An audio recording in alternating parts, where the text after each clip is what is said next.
Hi boys and girls, we're going to find equivalent fractions today. And remember that equivalent means equal. So you could take any fraction, for example, 2/3, and we can multiply our numerator and our denominator by the same number.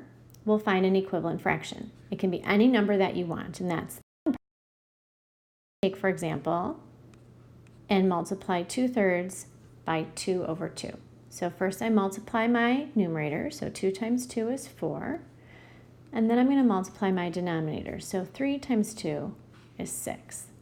I've now found an equivalent fraction. 4/6 is equivalent to 2/3.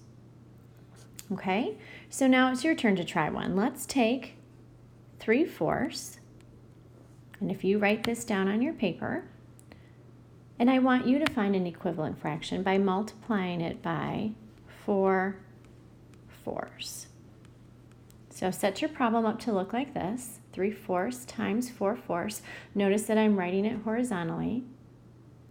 And then go ahead and multiply going across. So first do your numerator. 3 times 4. And then do your denominator, 4 times 4. Did you get 12/16? If you did it correctly. Nice job. Now, you can also take and make equivalent fractions by simplifying or reducing. So let's say I have the fraction 12/15. I could always multiply this fraction to find an equivalent fraction, but sometimes I want to put it in simplest form. So to do that, I'm going to go ahead and divide. Using the same strategy, I'm going to divide my numerator and my denominator by the same number. The trick here is that you need to find a common factor. So what can you divide evenly 12 and 15 by? So you might want to think about your factors of 12. So I know 1 times 12 and 2 times 6. There's also 3 times 4. Then I'm going to think about my factors of 15.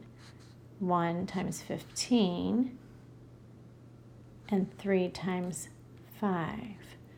So it looks to me like 3 is the common factor here. So I'm going to choose, to divide 12/15 by 3/3. So going across, 12 divided by 3 is 4, and 15 divided by 3 is 5. So now 4/5 is equivalent to 12/15. This way can be a little bit more tricky because you are needing to find that common factor before you can divide. But it is another way to find an equivalent fraction. This is called the simplest form, and it is also referred to as reducing.